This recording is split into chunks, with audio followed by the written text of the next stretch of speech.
The morn was fair, the skies were clear, they breath came o'er the sea.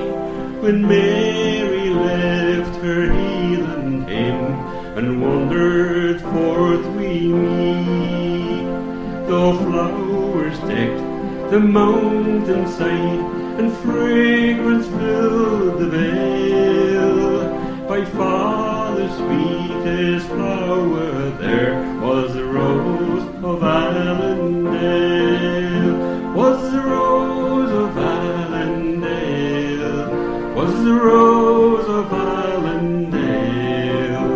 By far the sweetest flower there was the rose of Allendale.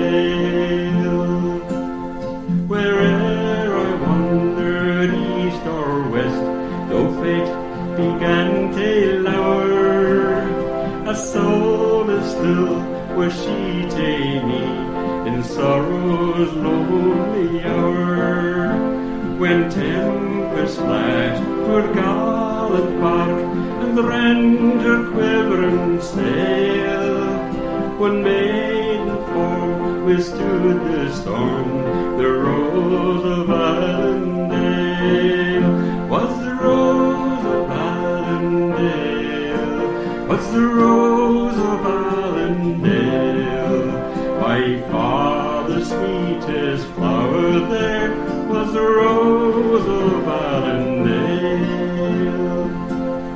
And when my fevered lips were parched on Afric's burning sands, she whispered hopes o' happiness and tales o' distant lands.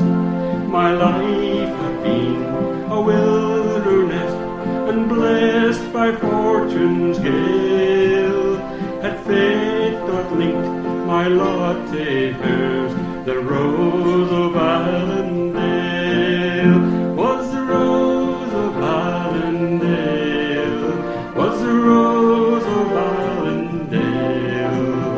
By far the sweetest flower there was the rose of Allendale, was the rose of Allendale, was the rose of Allendale.